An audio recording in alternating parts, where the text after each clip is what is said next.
La Escuela de Jueces del Estado, con el apoyo del Comité de Género del órgano judicial, presenta el módulo Lineamientos para juzgar con perspectiva de género en el marco de los derechos humanos, con la docente Gabriela Sauma Sánchez. Muy buenos días, buenas tardes, buenas noches, estimadas y estimados participantes del curso para juzgar con perspectiva de género. Soy Gabriela Sauma y soy la facilitadora del curso y estoy aquí con ustedes con un motivo específico para explicarles el cómo argumentar con perspectiva de género, que es la materia que abordaremos en el módulo cuarto. En ese sentido, me alegra mucho estar con ustedes y vamos a compartir esta fase esencial del curso para juzgar con perspectiva de género. ¿Por qué? Porque aquí les vamos a otorgar las pautas para el proceso metodológico que ustedes tienen que seguir para juzgar a personas pertenecientes a la población LGBT, también a los intersexuales y obviamente a las mujeres. Entonces, lo primero que tenemos que definir antes de empezar la cadena argumentativa es preguntarnos cuándo y quiénes deben juzgar con perspectiva de género. Normalmente se cree que únicamente deben juzgar con perspectiva de género aquellos jueces, aquellas juezas que conocen casos vinculados a violencia contra las mujeres. Sin embargo, como hemos visto en el desarrollo de todos los módulos, en realidad todos los jueces, todas las juezas de las diferentes materias y en todos los procesos deben utilizar la perspectiva de género. ¿Por qué? Porque la violencia, la discriminación contra las mujeres y también contra la población LGBT y también contra los intersexuales es una violencia estructural, es una discriminación estructural y por lo tanto todos y todas tenemos en mayor o menor medida sesgos vinculados al género y por lo tanto tenemos que aprender a reconocer esos sesgos para juzgar con total imparcialidad, con total objetividad y juzgando el hecho como tal. Entonces, concluimos que son todas las autoridades en todas las materias, todas las autoridades jurisdiccionales, fundamentalmente, las que deben juzgar con perspectiva de género sin importar la materia. Otra pregunta que debemos responder antes de empezar a argumentar es quiénes deben ser juzgados con perspectiva de género. Y me parece que ya ha quedado claro en el desarrollo de todos los módulos que no solamente deben ser juzgadas con perspectiva de género las mujeres, ¿no?, sino también deben ser juzgados con esa perspectiva las personas pertenecientes a la población LGBT y también las personas intersexuales. En todo el texto del protocolo, ustedes han observado que se ha utilizado la denominación de LGBTI, que hace referencia a lesbianas, gay, bisexuales, trans e intersex.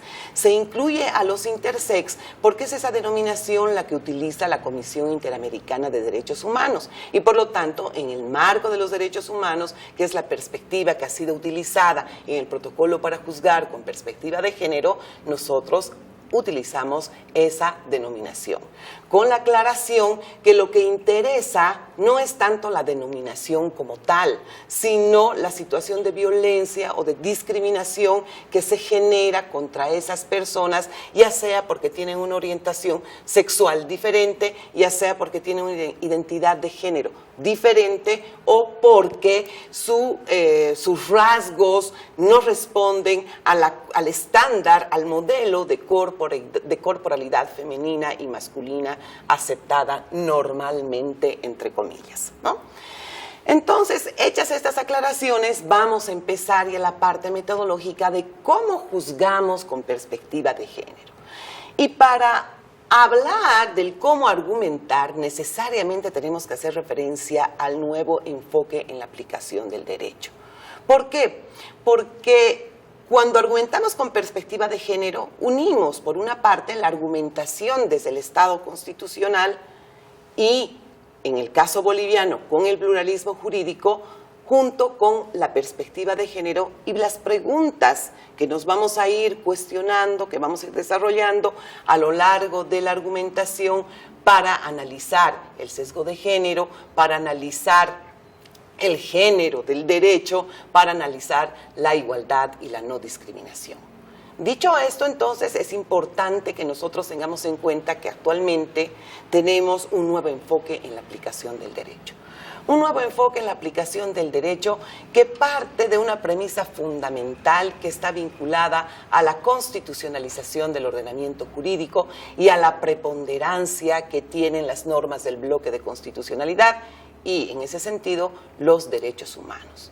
Esto significa que todas las ramas del ordenamiento jurídico, sea materia civil, materia penal, materia familiar, etcétera, necesariamente tienen que interpretarse desde y conforme a la Constitución Política del Estado y también, obviamente, a las normas del bloque de constitucionalidad. ¿Por qué? Porque no se olviden que nuestra Constitución Política del Estado reconoce en el artículo 410 el bloque de constitucionalidad, que como sabemos y ya lo hemos visto, está conformada, bueno, por el texto de nuestra Constitución Política del Estado, los pactos internacionales sobre derechos humanos, las normas de derecho comunitario y como también hemos visto, el bloque de constitucionalidad está conformado por la jurisprudencia de la Corte Interamericana de Derechos Humanos, conforme a la sentencia constitucional C-110/2010-R. Pero además, y eso también lo hemos estudiado, conocemos la importancia y el carácter vinculante que tienen aquellas recomendaciones, observaciones realizadas por los diferentes órganos del Sistema Universal y también del Sistema Interamericano de Derechos Humanos. Vinculación que nace, como también lo hemos visto, del compromiso asumido por el Estado boliviano de cumplir con las obligaciones asumidas al firmar y luego al ratificar un pacto, un convenio sobre derechos humanos. Dicho esto, entonces, es fundamental que nosotros cambiemos la forma de argumentar, ya no basados en el principio de legalidad, ya no basados en el silogismo jurídico, donde tenemos norma, hecho y conclusión, sino que ahora tenemos que aprender inclusive a interpretar la disposición legal, a contextualizar los hechos, a analizar el caso como tal a partir de los criterios que nos da las normas del bloque de constitucionalidad. Bajo ese nuevo esquema argumentativo es evidente, y ustedes han aprendido en este curso y también seguramente en otros cursos que han tomado, que actualmente se habla de más principios que de reglas y de más ponderación que subsunción bajo el nuevo modelo argumentativo. ¿Esto qué significa? Primero, que los principios, entendidos como normas principios, que incluyen a principios propiamente dichos, a valores, a derechos y a garantías, deben guiar la interpretación de las reglas jurídicas, es decir, de las normas jurídicas que tienen un supuesto de hecho y una consecuencia jurídica. ¿Sí? Las reglas jurídicas, las normas jurídicas deben ser interpretadas a partir de esos principios. Esto implica tener mayor flexibilidad, tener mayor amplitud en la interpretación de las reglas jurídicas y, en todo caso, esto responde al valor fundamental que tienen los derechos humanos en nuestra Constitución Política del Estado, conforme hemos visto en los otros módulos, donde, como también sabemos, se tienen que aplicar los principios de favorabilidad, el principio de interpretación conforme a los pactos internacionales sobre derechos humanos, el principio de progresividad, la aplicación directa y la directa justiciabilidad de los derechos, entre otros principios que ya hemos estudiado. Otro tema fundamental es que se debe ponderar más que subsumir.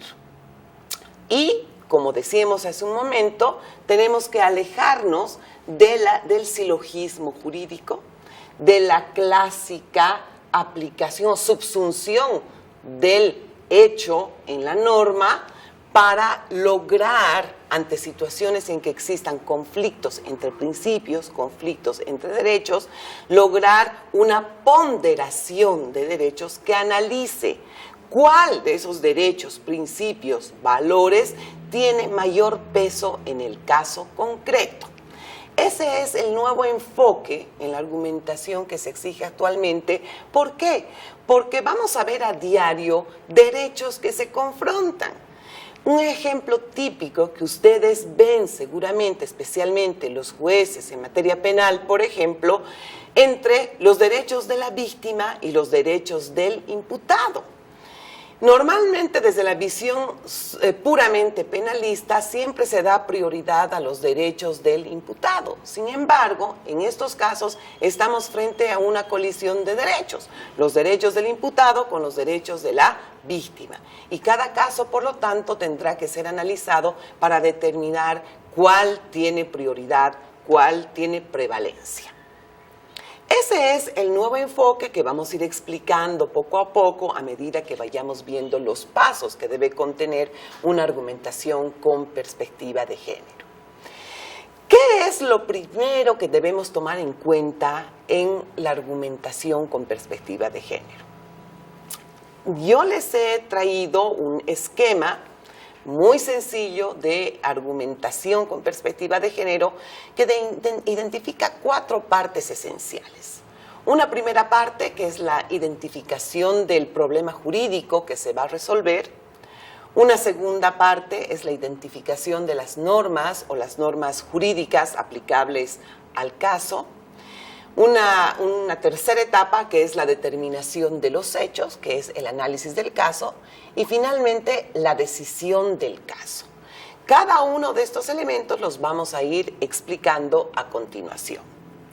En la primera etapa es la identificación del problema jurídico que se va a resolver. Y cuando hablamos de problema jurídico que se va a resolver, fundamentalmente hacemos referencia al tema, al problema, a la demanda, a la denuncia que se plantea ante el juez, ante la jueza, ¿sí?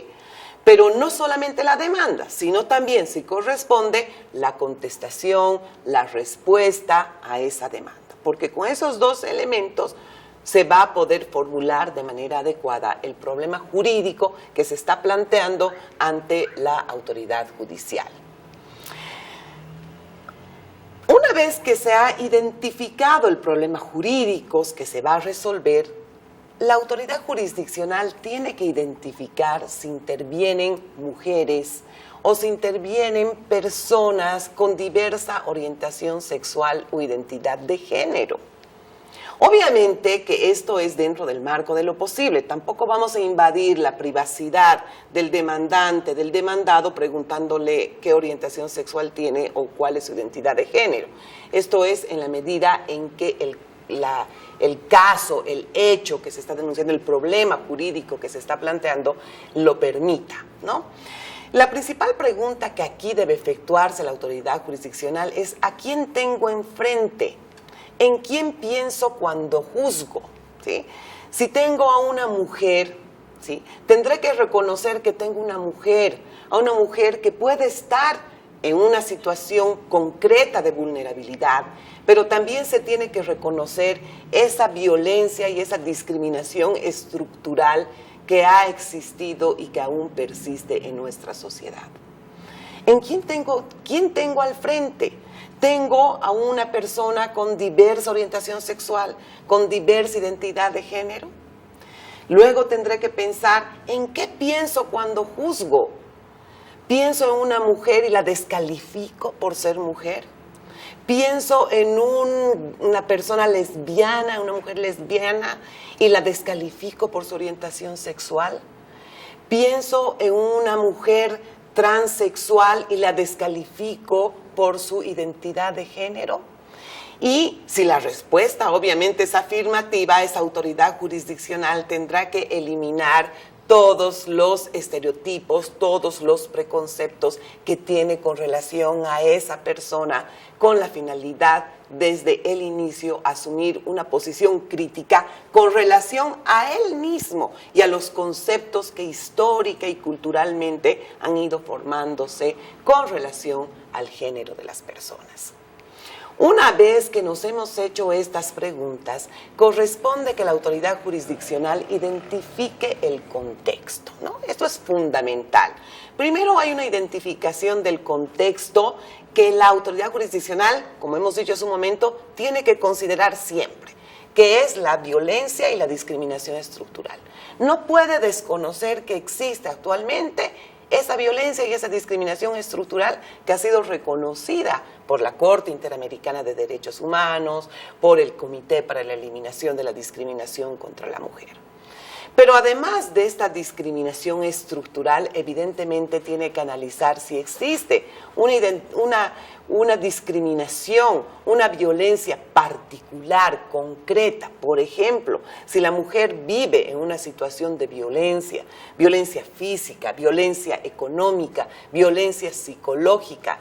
¿Por qué? Porque ese es un elemento fundamental para que la autoridad jurisdiccional analice inclusive las pruebas, analice las declaraciones, no solo de la mujer, sino también de todos los que intervienen en ese contexto, en el problema jurídico que va a resolver. Por lo tanto, resumiendo en esta primera parte, ¿qué es lo que se debe identificar claramente? El hecho. Se debe identificar las personas que intervienen y hacerse las preguntas de a quién tengo enfrente, en quién pienso cuando juzgo, y obviamente se tiene que hacer una identificación del contexto para que se analice la violencia, la discriminación estructural, pero también las situaciones concretas de violencia y discriminación particular. La segunda etapa de la argumentación con perspectiva de género está vinculada a la identificación de las normas jurídicas aplicables y el análisis de esas normas jurídicas.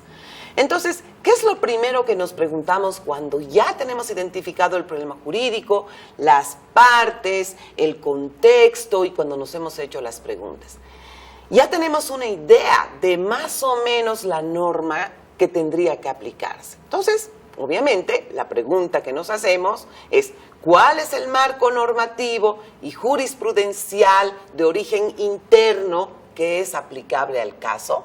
En otras palabras, lo que la autoridad jurisdiccional debe preguntarse es si existe una norma jurídica o si existe un precedente interno que es aplicable al caso. Y cuando hablamos de precedente interno, estamos haciendo referencia concretamente a la jurisprudencia del Tribunal Constitucional Plurinacional o, en su caso, a un precedente del Tribunal Supremo de Justicia, ¿no? ¿Por qué? Porque en el marco de pluralidad de fuentes normativas que actualmente tenemos diseñado en nuestro modelo constitucional, no solamente vamos a hablar de la ley, sino que también hablamos de los precedentes jurisprudenciales, ¿no?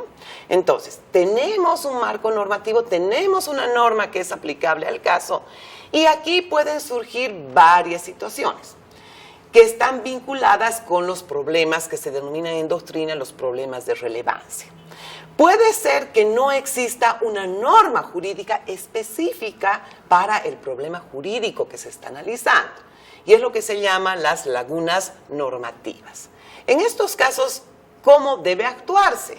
Bueno, tradicionalmente, ¿cómo se actúa? Se recurre a la analogía. Es decir, se acude a una norma similar que podría ser aplicable al caso específico que se está analizando. Pero ojo, no solamente tenemos que utilizar la analogía, sino que nuestro razonamiento para aplicar esa norma similar necesariamente tiene que acudir a los principios, a las normas, a los derechos, garantías, en fin, a las normas del bloque de constitucionalidad, para determinar si la respuesta que le estamos dando al problema jurídico que se ha planteado es la respuesta adecuada, válida en el contexto de nuestra Constitución Política del Estado y en el contexto de las normas del bloque de constitucionalidad. Y obviamente, desde la perspectiva de género, esta forma de resolver el caso tiene que ser compatible con los estándares, tanto universales como interamericanos, vinculados a temas de igualdad y no discriminación hacia la mujer y hacia las poblaciones LGBTI, ¿sí? Tanto del sistema universal como del sistema interamericano. También puede darse otro problema de relevancia, que son las famosas antinomias. Y las antinomias se dan cuando dos normas regulan un mismo supuesto de hecho, pero de manera incompatible. Es decir, hay dos normas para un mismo hecho y las normas tienen soluciones incompatibles que no pueden armonizarse. En estos casos, lo que suele hacerse es acudir a los principios de especialidad, al principio cronológico, al principio jerárquico, al principio de competencia, para determinar qué norma jurídica, cuál de las normas jurídicas se va a aplicar al caso analizado. Pero ojo que también aquí, en el caso de las antinomias, es fundamental que para analizar si la respuesta que estamos dando al problema jurídico es la correcta, necesariamente tiene que ser compatible con los principios, valores, normas del bloque de constitucionalidad. Entonces, como pueden observar, tanto en el caso de lagunas normativas como en el caso de antinomias, siempre vamos a validar nuestra decisión con una comparación con las normas del bloque de constitucionalidad. Y aquí hay algo fundamental. Algunas veces he escuchado que algunos o algunas juezas no resuelven o no quieren resolver el caso porque faltarían normas, porque no existiría una norma específica para el problema jurídico. Como hemos dicho hace un momento, en este caso estamos ante lagunas normativas que tienen que ser resueltas por la autoridad jurisdiccional. No puede haber excusa, no puede haber pretexto de inexistencia de norma, sino que para eso está la analogía, para eso están los principios, para eso están los valores, para eso están los derechos, para eso están las garantías. Por lo tanto, siempre debemos encontrar una solución que sea compatible con el marco del bloque de constitucionalidad. Una vez que ya hemos identificado la norma jurídica, que ya hemos resuelto el problema de relevancia que nos afligía, tenemos que analizar la norma jurídica que hemos escogido, ¿sí? Y bueno, lo que tendremos que preguntarnos desde una perspectiva de género es cuál es la concepción del sujeto que subyace en el marco jurídico aplicable. Esa norma fue sancionada pensando en quién, en un hombre o en una mujer. Fue pensada excluyendo a los miembros de la población LGBTI. ¿Y en qué medida esa norma podría ser discriminatoria y podría atentar al principio de igualdad y no discriminación? Otra pregunta que debemos formularnos es si esa norma responde a una visión estereotípica o sexista del derecho. Es decir, si esa norma tiene estereotipos, si esa norma legitima estereotipos, ¿sí? Si tiene una concepción sexista del derecho. Por ejemplo, una norma que inclusive la tenemos en la Ley General del Trabajo, que nos diga que la mujer solamente puede trabajar 7 horas, frente a la situación de los hombres, donde se tiene prevista una jornada laboral de 8 horas. Tenemos esa norma, 7 horas para las mujeres y 8 horas para los hombres. Aquí nos preguntamos, ¿esa es una norma que discrimina? ¿Es una norma que lesiona el principio de igualdad? ¿Es una norma que tiene visión estereotípica o sexista del derecho? ¿Por qué las mujeres 7 horas y por qué los hombres 8 horas? Porque detrás de esa reducción en el número de horas está un estereotipo de la mujer, del trabajo de la mujer en la casa. La mujer solo trabaja 7 horas, ¿por qué? Porque en la casa tiene que cocinar, tiene que planchar, tiene que barrer, tiene que lavar, ¿sí? Por lo tanto, esa norma que aparentemente da beneficios a las mujeres, en realidad lo que está haciendo normativamente es consagrar un estereotipo con relación hacia las mujeres. ¿Y eso es bueno o es malo? Ustedes ya tienen los suficientes argumentos como para discernir que esto es malo. ¿Por qué? Porque desde el derecho lo que se hace es excluir de las labores domésticas, liberar a los varones de las tareas domésticas y hacer que estas tareas recaigan exclusivamente en el sexo femenino, en las mujeres. Otra pregunta que tienen que formularse es cuáles son los efectos de la norma jurídica con relación a las mujeres o a la población LGTBI. Cuando hablábamos de la discriminación directa y de la discriminación indirecta, ustedes recordarán que nosotros decíamos que una norma puede contener una discriminación directa cuando establezca una distinción a partir de una categoría sospechosa como el sexo, ¿no? Y a partir de esa distinción y esa categoría restringir o excluir del ejercicio, del goce, del disfrute de derechos. Pero también decíamos que una discriminación puede ser indirecta. ¿Cuándo? Cuando la norma aparentemente puede ser neutra, pero sin embargo los resultados de esa norma afectan gravemente a los derechos de las mujeres o a los derechos de la población LGBTI. Y yo les pongo un ejemplo, el ejemplo también de una norma laboral que señala que las empresas que tienen en sus empresas, en sus instituciones, a más de 50 personas, mujeres, deben tener salas cunas. ¿Sí? Esa norma podría ser favorable, podríamos decir que bien, hay una norma que favorece a las mujeres, pero sin embargo, esa norma, además de contener una visión estereotípica del rol de la mujer, ¿no? Como madre que tiene que cuidar a los hijos, ¿no? Además de eso, está restringiendo el derecho al trabajo de las mujeres. ¿Por qué? Porque obviamente las empresas van a limitar el número de mujeres, no van a exceder el número no van a llegar al número de 50 personas con la finalidad de no tener las salas cunas, de no tener que incorporar, de no tener que crear las salas cunas, ¿no? Entonces, fíjense que esta norma, por sus resultados, evidentemente está generando efectos malos, efectos perversos con relación a las mujeres.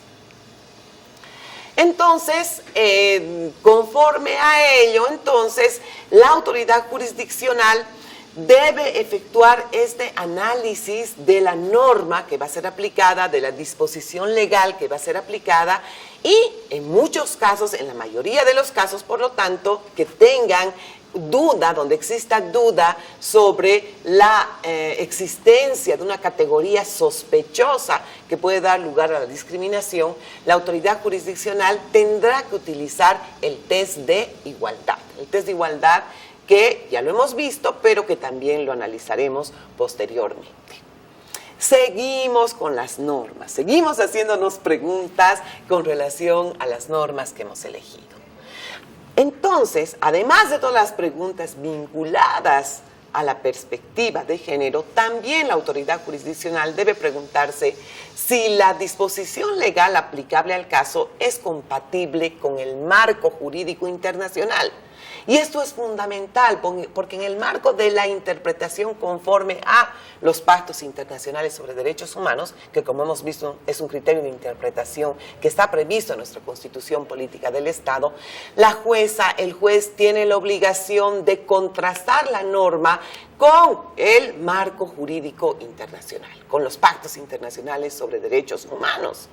Pero y en ese sentido, lo que tendrá que hacer es analizar las normas contenidas en instrumentos internacionales sobre derechos humanos y además analizar si existen precedentes jurisprudenciales aplicables al caso. Concretamente, ¿no? Tendrá que preguntarse si existen precedentes jurisprudenciales aplicables al caso, como, por ejemplo, los de la Corte Interamericana de Derechos Humanos, que forman parte del bloque de constitucionalidad, ¿sí? Por lo tanto, por ejemplo, desde la perspectiva de los derechos de las mujeres, tendrán que analizarse un caso emblemático de los muchos que hay, que es, por ejemplo, el caso Campo Algodonero versus México, tratándose de violencia contra las mujeres o tratándose de discriminación por orientación sexual. Tendrá que analizar el caso de Karen Atala versus Chile para ver cuáles son los elementos y si esos precedentes podrían ser aplicables al caso que se va a analizar. Pero además de los precedentes de la Corte Interamericana de Derechos Humanos, evidentemente la autoridad jurisdiccional debe acudir a las observaciones, a las recomendaciones emitidas por los diferentes comités del Sistema Universal de Derechos Humanos, así como a los informes de también los órganos internacionales del Sistema Universal y del Sistema Interamericano. ¿Por qué? Porque además de ser vinculantes en el sentido que hemos mencionado al inicio de esta exposición y de acuerdo a lo que se ha explicado en el protocolo, nos pueden brindar argumentos fabulosos para la resolución del caso. Una vez que tenemos este panorama de normas internas, internacionales, precedentes, observaciones, recomendaciones, etcétera, etcétera, la autoridad jurisdiccional va a tener un abanico de normas, ¿no? Y obviamente puede que en muchos casos tenga varias opciones, ¿no? Que tendrá que la autoridad jurisdiccional escoger, tendrá que armonizar para resolver el caso. Y en algunos supuestos tendrá que inclusive analizar precedentes internos, por ejemplo, jurisprudencia del Tribunal Constitucional con jurisprudencia de la Corte Interamericana de Derechos Humanos. Y efectivamente aquí deberá hacerse una pregunta fundamental. ¿Cuál es la norma? ¿Cuál es el precedente que debe ser aplicable al caso atendiendo a los criterios de interpretación de derechos humanos? Es decir, si tengo varias opciones, tendré que elegir aquella opción que de mejor manera desarrolle el derecho, que de mejor manera resuelva el caso frente, por ejemplo, a los derechos de las mujeres, a los derechos de la población LGTBI. ¿Sí?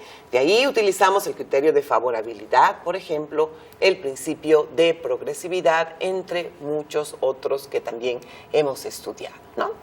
Todas estas preguntas que acabamos de señalar están destinadas a que la disposición legal, a que la norma jurídica sea interpretada y analizada desde y conforme a las normas del bloque de constitucionalidad en el marco del principio de constitucionalidad contenido en el artículo 410 de la Constitución Política del Estado, pero también en el marco del principio de convencionalidad contenido en los artículos 13 y 256 de la Constitución Política del Estado.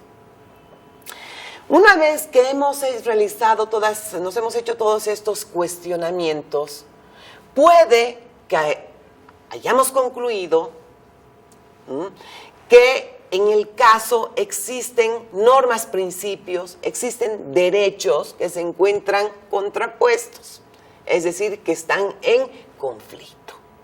Y por lo tanto, si existen derechos que están en conflicto, la autoridad jurisdiccional tendrá que preguntarse, ¿es necesario utilizar argumentos ponderativos?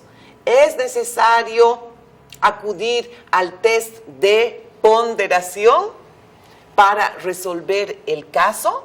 Y en ese sentido, la autoridad jurisdiccional tendrá que utilizar estos argumentos. ¿En qué casos? Primero, cuando exista colisión de principios, valores, derechos y garantías.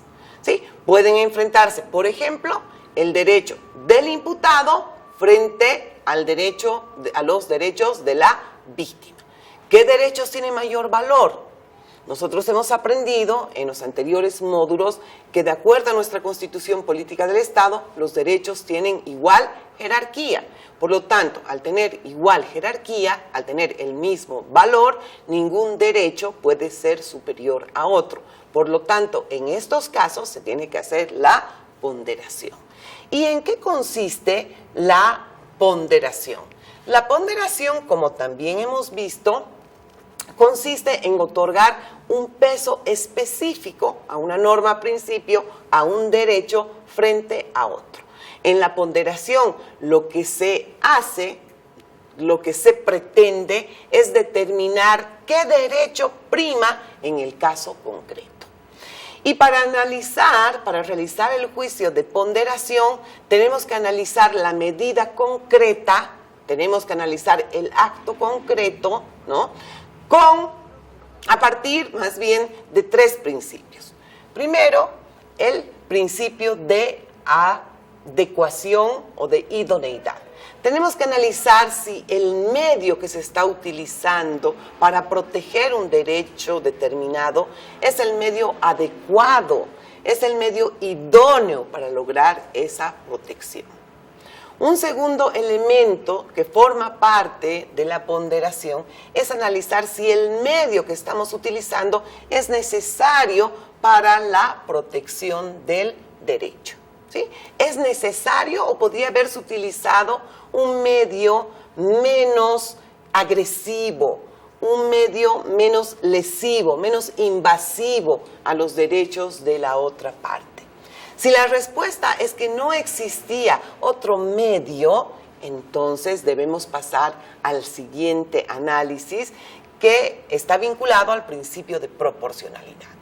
En el principio de proporcionalidad, en sentido estricto, lo que hacemos es analizar las ventajas y las desventajas, ¿no?, con relación a los derechos que están en conflicto. Es decir, la medida que se está analizando, ¿qué ventajas acarrea con relación a un derecho?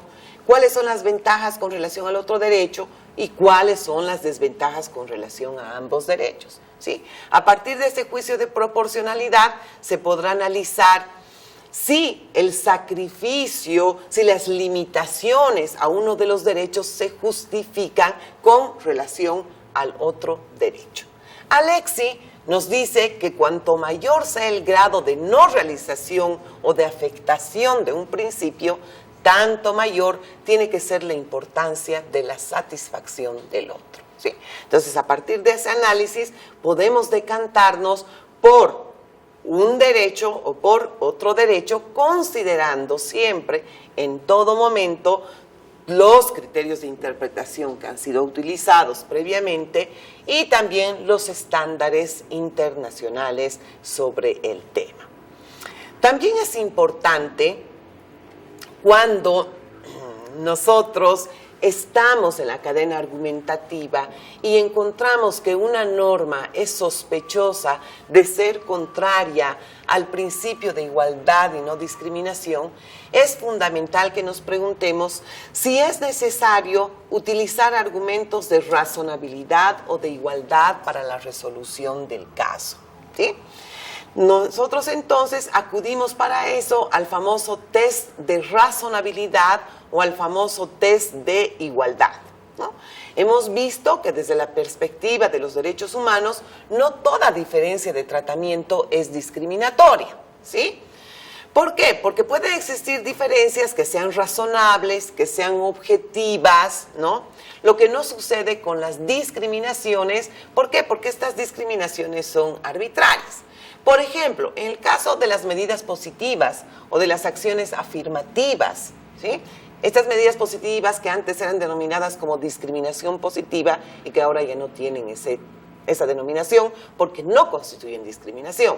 Por ejemplo, el que se establezca un porcentaje igualitario de participación de postulantes, de candidatos al Tribunal Supremo de Justicia, 50-50%. Esa es una acción afirmativa, una medida positiva, que podemos analizarla desde el test de igualdad, ¿sí? Desde el test de razonabilidad. Esa diferencia de tratamiento no resultaría discriminatoria. ¿Por qué? Porque la finalidad de ese tratamiento de paridad entre hombres y mujeres es que las mujeres, tengan mayor participación en la administración de justicia, ¿sí? Y porque hay una brecha de género que indudablemente debe ser salvada. Entonces, fíjense que, por ejemplo, estas acciones positivas, en concreto la que hemos analizado, no resultaría contraria al principio de igualdad y no discriminación. Entonces, ¿cuándo se viola el principio de igualdad y no discriminación? Se viola cuando la distinción, está desprovista de una justificación objetiva y razonable. ¿Y cómo se valora esa justificación? A partir de la finalidad que se persigue con la medida que se está adoptando y además analizando los efectos de esa medida. Concretamente, el test de igualdad podría ser resumido en los siguientes elementos. Primero, se debe analizar si la finalidad de la distinción es legal y justa, ¿sí? Y obviamente cuando analizamos la legalidad y la justicia de esta medida, necesariamente tenemos que analizar si esa medida es compatible con la Constitución política del Estado, ¿sí? Un segundo paso es analizar si esa medida es adecuada para lograr la finalidad buscada, ¿sí? Por ejemplo, si estamos hablando del mismo ejemplo de la participación del 50% de mujeres en las postulaciones y candidaturas para el Tribunal Supremo de Justicia, nos preguntamos si esa medida resulta adecuada para lograr la igualdad en los cargos jerárquicos del órgano judicial, para lograr una verdadera igualdad y no discriminación en la administración de justicia, en el órgano judicial. Entonces, la respuesta es afirmativa, porque esa medida resulta adecuada, resulta idónea para lograr la finalidad que sí es compatible con la Constitución política del Estado. Una tercera etapa en el test de igualdad es analizar si esa medida es necesaria. ¿Es necesaria esa medida para lograr el objetivo buscado o es que existen otras medidas que pueden resultar menos invasivas a la igualdad que es supuestamente cuestionada con relación a los hombres? Y fíjense que una respuesta es interrogante, es afirmativa en sentido de que sí es necesaria. ¿Por qué? Porque existe una discriminación estructural hacia las mujeres que es necesario remediar a través de una acción positiva, a través de una acción afirmativa, de una medida positiva como la que estamos analizando. Y finalmente, el cuarto paso, que es analizar la proporcionalidad de esa medida, ¿sí? ¿Cuáles son las ventajas que se obtienen con esa medida? ¿Cuáles son las desventajas? Y analizando esta medida en concreto, podemos decir que las ventajas de que exista un 50%, la exigencia del 50% de mujeres, es que habrá mayor participación de las mujeres, que se podrá aplicar de mejor manera la perspectiva de género, que podrán tener una visión más amplia de los derechos de las mujeres, que habrá mayor inclusión, etc. ¿Y cuál es la desventaja frente a esa gran ventaja? ¿No? Por el momento no encuentro ninguna desventaja, pero en todo caso, si hubiera alguna desventaja, considero yo que las ventajas son siempre mayores, ¿no? Y por lo tanto, esta medida de la participación igualitaria en los cargos del Tribunal Supremo de Justicia resulta conforme al principio de igualdad y no discriminación. Concluyendo, en el caso de las medidas positivas o acciones afirmativas, señalamos que estas no son discriminatorias, porque persiguen un fin legítimo, un fin constitucional, que es el de procurar que las personas, las mujeres, por ejemplo, tengan la misma oportunidad para acceder al pleno ejercicio de sus derechos.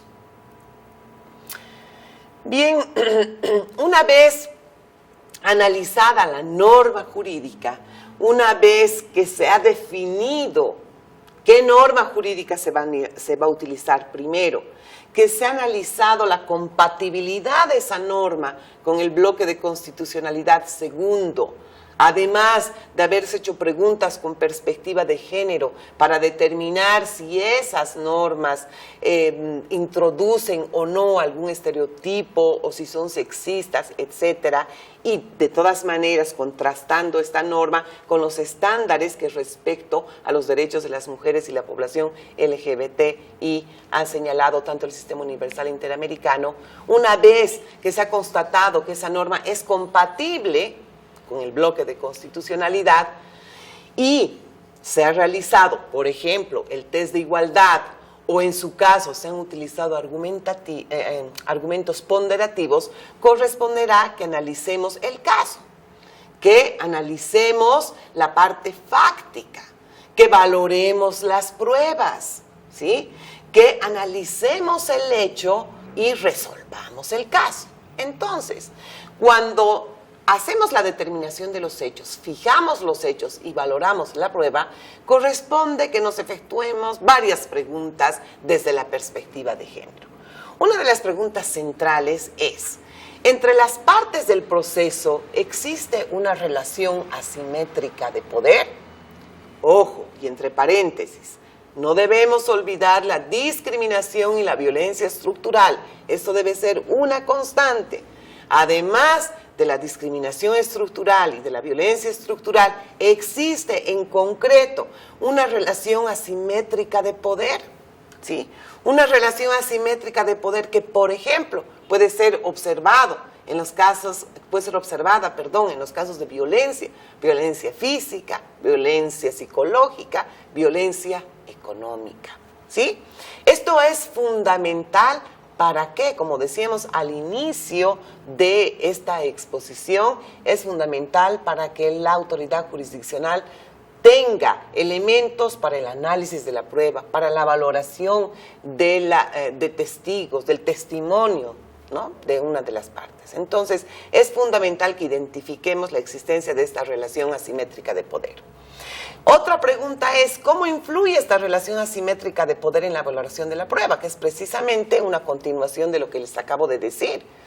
¿Esta relación asimétrica de poder va a ser favorable a quien está en una relación jerárquica o a quien está en una relación inferior? Obviamente que esta relación asimétrica de poder tiene que jugar a favor de la víctima, a favor de quien está siendo sometida al ejercicio del poder.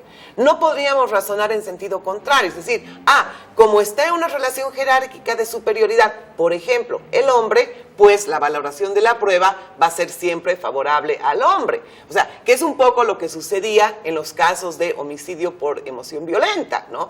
Ahí quien tenía, que era la figura, el tipo penal, el delito por el que se sancionaba a la mayoría de los casos de feminicidio. Es decir, el feminicidio, que es la muerte de la mujer en manos de un hombre que ejerce dominio, donde existe además elementos de misoginia, de odio hacia las mujeres, ¿no? En esa relación feminicida, obviamente quien tiene el poder es el varón. Y obviamente la valoración de la prueba en los casos de feminicidio tiene que considerar esas relaciones de poder. Pero sin embargo, ¿cómo se juzgaba antes o cómo se valoraba antes? Se valoraba al revés, esa relación asimétrica de poder, en vez de significar un elemento que más bien agravara la situación del sujeto activo, del delincuente, lo que hacía era rebajar la pena, o más bien sancionarlo por un tipo penal que tenía una sanción, bueno, que aún tiene, pero que ya no se aplica a feminicidio, una pena atenuada, ¿sí? Porque se consideraba que la persona, el hombre que tenía el poder, había actuado por celos, había actuado por venganza, por pasiones, etcétera, sin considerar que esta persona tenía el poder y sin considerar inclusive la relación o la existencia de violencia previa con relación a la mujer, ¿sí? Otra de las preguntas que tenemos que realizarnos es si alguna de las partes está sujeta a doble discriminación por tratarse de un caso de interseccionalidad. Y eso veíamos en el segundo módulo y también en el primer módulo, cuando hacíamos las definiciones de lo que debe entenderse por ejemplo, feminismo interseccional, ¿no? Y también cuando hablábamos de discriminación interseccional. No se olviden que el feminismo interseccional precisamente es una crítica al feminismo heterosexual, al feminismo blanco, ¿no? Y la exclusión de todo el feminismo afro, de todo el feminismo indígena, de todo el feminismo lésbico, ¿no? Y en el caso concreto de la discriminación interseccional, estamos hablando de dos o más categorías sospechosas que se entrecruzan y determinan que la persona esté doble o triplemente discriminada, ¿no? Por ejemplo, ¿no?, una mujer que además de ser mujer y de ser discriminada por su sexo, es una mujer indígena que va a ser discriminada por ser indígena, pero además es lesbiana. y entonces por lo tanto va a ser discriminada por su orientación sexual. Entonces ahí tendríamos un caso de interseccionalidad triple, porque hay 3 categorías sospechosas que se entrecruzan y por lo tanto en estos casos el tratamiento que la autoridad jurisdiccional haga del tema tendrá que considerar cuestiones culturales, cuestiones vinculadas a orientación sexual, ¿no? Obviamente, y la violencia que ha sufrido por su condición de mujer o la discriminación que ha sufrido por su condición de mujer, ¿no? Otra de las preguntas que también debe formularse la autoridad jurisdiccional es cuál es el comportamiento esperado de las partes y si ese comportamiento obedece estereotipos. Es decir, estoy frente a una mujer, estoy frente a una lesbiana, estoy frente a un homosexual, un gay, estoy frente a una mujer transexual, ¿no? Y ya el hecho de estar frente a una persona hace que quien está al otro lado espere un determinado comportamiento, lo que decíamos al inicio, es decir, estamos juzgando a partir de estereotipos. Espero que una mujer, por ejemplo, sea sumisa, espero que una mujer aparezca bien recatada, bien tapadita, o espero que ciertos comportamientos muy de tinte, como les digo, hasta libertino de ciertas personas que están frente a nosotros por el modo de vestir. Esos estereotipos tienen que ser eliminados. Tenemos que juzgar no a la persona a partir de etiquetas, sino a partir de su calidad, su condición de personas que tienen los mismos derechos, que tienen que ser juzgados, juzgadas en igualdad y sin discriminación, y lo importante es juzgar el hecho. Por lo tanto, reitero, tiene que haber un proceso de despojarse, de la propia autoridad jurisdiccional, de despojarse de todos los estereotipos y de continuamente ir cuestionándose a sí mismo sobre los prejuicios que va encontrando cuando está frente a estas personas. En la argumentación fáctica se manifiesta en mayor medida el sesgo de género. ¿Y qué es el sesgo de género? Es lo contrario a la perspectiva de género, y eso tenemos que aclarar. El sesgo de género, el juzgar con sesgo de género, es juzgar a partir de estereotipos. Es juzgar a una persona que, por ejemplo, fue violada, no juzgar el hecho de violación como tal, sino juzgar la apariencia de la víctima. Y, por ejemplo, atenuar una pena porque era prostituta, o porque usaba minifalda, o porque se recogió a las 4 de la mañana, o porque estaba ebria. Ese es un estereotipo, porque parte de la concepción de la mujer, de que tiene que ser recatada, de que tiene que ser digna, entre comillas, de que tiene que estar, de que tiene que recogerse temprano, de que no tiene que salir tarde de la casa, ¿sí? Entonces, es en esta argumentación fáctica, es en la valoración de la prueba, donde se manifiesta en mayor medida los sesgos de género. ¿A consecuencia de qué? De las ideas preconcebidas, de los estereotipos que tenemos, ¿sí? Ahora, fíjense que para efectuar la valoración de la prueba tenemos que analizarla a partir de la razonabilidad. Cuando la prueba que se analiza no efectúa ningún tratamiento discriminatorio, cuando en la valoración de la prueba se eliminan los estereotipos y se la valora de manera objetiva, diremos que la valoración de esa prueba es una valoración razonable de la prueba, que ha sido realizada sin ningún tipo de discriminación, ¿sí? Por ejemplo, hay casos en los que lamentablemente a las amas de casa, ¿no?, que están siendo juzgadas por la comisión de un delito, por ejemplo, y solicitan la cesación de la detención preventiva, les es muy difícil que les acepten como prueba de que tienen un trabajo el ser ama de casas. ¿Por qué? Porque se parte de una desvaloración del trabajo doméstico y porque ¿quién va a dar la certificación de que efectivamente esta señora es ama de casa, ¿no? Entonces, ha habido un caso que fue resuelto por el Tribunal Constitucional Plurinacional en el que precisamente una autoridad jurisdiccional no dio valor a este trabajo de la mujer que es realizado en casa. y les dijo que como no había un certificado que probara el trabajo doméstico, el trabajo en la casa, esa persona no podía obtener la cesación de la detención preventiva. Entonces, fíjense, esa es una manera de juzgar sin considerar la situación concreta de las mujeres, pero además desvalorando el trabajo doméstico que realizan las mujeres al interior de la casa. Entonces, en este caso, llegó la acción de libertad al Tribunal Constitucional y el Tribunal Constitucional, con un buen tino, ¿no?, efectuó el análisis con perspectiva de género, indicando que este trabajo realizado por las mujeres también debía ser analizado y valorado por la autoridad jurisdiccional, ¿no? Entonces, fíjense de qué manera, ¿no?, la perspectiva de género nos va a ayudar a analizar diferentes situaciones que se presentan, a valorar adecuadamente la prueba, ¿no?, para obtener resoluciones que sean razonables, resoluciones que sean justas, que respeten los derechos de las mujeres y de las poblaciones LGTBI. Otro caso, hay también casos no directamente vinculados con autoridades jurisdiccionales, aunque sí podrían presentarse posteriormente, pero por ejemplo, mujeres transexuales que llegan golpeadas a la FELCB, a la Fuerza Especial de Lucha contra la Violencia, y en oficinas de la FELCB no la quieren atender. No la quieren atender, ¿por qué? Porque no la consideran mujer, ¿no? Y le dicen, acuda a la FELCC, ¿no?, que es el organismo policial encargado para conocer los casos que no estén vinculados con violencia contra la mujer, ¿no? Entonces, o casos, por ejemplo, donde mujeres trans son enviadas a celdas de varones, ¿no?, donde son estas mujeres trans golpeadas, ¿no?, precisamente porque contra ellas se ejerce toda la violencia machista, ¿no?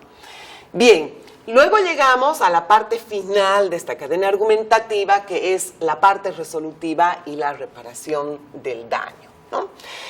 Aquí en la parte resolutiva ya la autoridad jurisdiccional define de manera precisa, ¿no?, cómo se va a resolver el caso. Es decir, concede la tutela, declara probada la demanda, declara culpable, inocente, etcétera, ¿no?, de acuerdo a las materias y los diferentes procesos. Aquí resuelve el caso.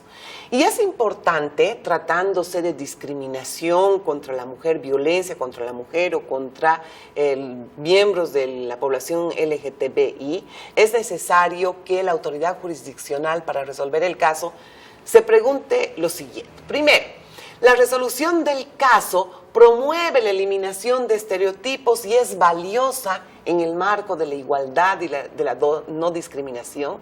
Fíjense que la autoridad jurisdiccional, si bien está resolviendo un caso, ese caso va a tener repercusión, ese caso va a tener sus efectos, ¿no?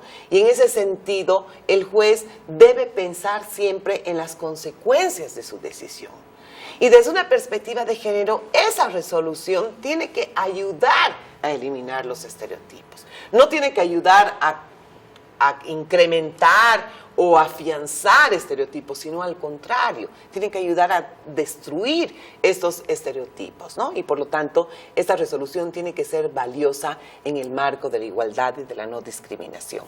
Otra pregunta que debe realizarse es, ¿qué medidas de reparación pueden ser adoptadas para revertir las asimetrías de poder, las desigualdades que ha podido observar la autoridad jurisdiccional en el caso concreto, pero también tiene que tener una proyección hacia el análisis de la discriminación estructural y la violencia estructural, ¿no? Es importante que, por ejemplo, frente a casos de violencia contra la mujer, la autoridad jurisdiccional, al momento de resolver el caso, pueda disponer medidas para que quienes hayan ocasionado la violencia contra la mujer, directa o indirectamente, puedan, por ejemplo, tomar algunos cursos, por ejemplo, cursos de masculinidades, ¿no?, que son medidas idóneas para que esas conductas no se reiteren, para que las asimetrías de poder puedan ser eliminadas, ¿sí? O, por ejemplo, puede disponerse que se pasen cursos o que se conozcan determinados derechos, por ejemplo, de la Convención Belén do Pará, o que se hagan talleres vinculados a la jurisprudencia de la Corte Interamericana de Derechos Humanos en determinadas instituciones, en fin, dependiendo además del tipo de proceso. Otra pregunta que debe resolverse es si la medida de reparación del daño se basa en una concepción sexista o estereotipada de la persona. Es decir, ¿cómo reparamos el daño? No solamente es declarar probada la demanda, no solamente es conceder una acción, no solamente es declarar culpable a una persona, sino que la víctima necesita ser reparada, ¿no? ¿Y cómo efectuamos la reparación? Y es ahí, ¿no?, que nosotros debemos hablar en el marco del bloque de constitucionalidad, concretamente en el marco de la jurisprudencia de la Corte Interamericana de Derechos Humanos, debemos hablar de una reparación integral. De una reparación integral que bajo los estándares de la Corte Interamericana de Derechos Humanos comprende la restitución, que es el restablecimiento de la víctima a la situación que tenía antes de la lesión a sus derechos. Lo ideal, por lo tanto, es lograr que esa víctima sea restituida en sus derechos, ¿no? También la reparación integral comprende la indemnización. ¿Y qué es la indemnización? Es la reparación por los daños físicos, por los daños mentales, por los gastos incurridos, por la pérdida de ingreso y obviamente la indemnización es una cuantificación económica de todos estos daños, ¿no? Otro de los elementos que integran la reparación integral es la rehabilitación, ¿sí? En la rehabilitación estamos hablando de una rehabilitación física, de una rehabilitación psicológica, de una rehabilitación médica, inclusive de una rehabilitación comunitaria. Piénsese, por ejemplo, en una violación sexual a una mujer indígena que tiene que afrontar, ¿no?, tiene que volver a la comunidad y por lo tanto tendrá que haber un proceso de reconciliación, un proceso de reintegración de la mujer en la comunidad y por lo tanto también tendrá que haber un proceso de rehabilitación en ese sentido. También dentro de la reparación integral encontramos a las medidas de satisfacción que están vinculadas con el reconocimiento público y simbólico, ¿no? Fíjense que la Corte Interamericana de Derechos Humanos, ustedes han leído la sentencia del campo algodonero y, por ejemplo, en esa sentencia del campo algodonero versus México, la Corte Interamericana sanciona al Estado a medidas de reparación que consisten precisamente en la satisfacción, el reconocimiento público, ¿no? Un monumento, o puede ser, por ejemplo, el nombre a una calle, el nombre de la víctima a una calle, e inclusive la Corte Interamericana de Derechos Humanos señala en todos los casos que la lectura pública o la publicación oficial de la sentencia de la Corte Interamericana, por ejemplo, ya se constituye en una satisfacción pública, ¿no? Lo mismo podría suceder, por ejemplo, en casos que realmente son emblemáticos y que merecen una satisfacción pública, ¿no? El pronunciamiento público, la publicación del fallo u otras medidas similares. Finalmente, también dentro de la reparación integral están las garantías de no repetición. Y estas medidas son fundamentales. ¿Por qué? Porque están orientadas a que el daño, la violación a los derechos ya no se repita, ¿no? Son medidas estructurales para evitar la reiteración de la vulneración a los derechos. Y aquí está la capacitación, por ejemplo, a funcionarios policiales o funcionarios, por ejemplo, del Ministerio Público o inclusive a las propias autoridades jurisdiccionales. Ustedes han visto el caso MZ, que fue un caso que fue resuelto por la Comisión Interamericana de Derechos Humanos. En el caso MZ, por ejemplo, se dispone que todos los jueces y juezas deberían desarrollar cursos vinculados a los derechos de género, de las mujeres, perdón, deberían desarrollar cursos vinculados al género con el objetivo de evitar la reiteración de la vulneración a los derechos de las mujeres. Como ustedes saben, en el caso MZ, que se trataba de una violación, en ese caso existió un juzgamiento con sesgo de género, donde se juzgó al delincuente y e inclusive a la víctima a partir de estereotipos de género. Entonces, las garantías de repetición están destinadas a que no se reiteren esas conductas, están destinadas a provocar la capacitación de todos los funcionarios que intervienen en la investigación y en el juzgamiento, ¿no?, de mujeres y también de personas pertenecientes a la población LGTBI. Muy bien, con esto hemos terminado esta exposición. Espero que les haya sido de utilidad. De todas maneras, estaremos ya pronto viéndonos en la fase presencial. Muchísimas gracias por su atención.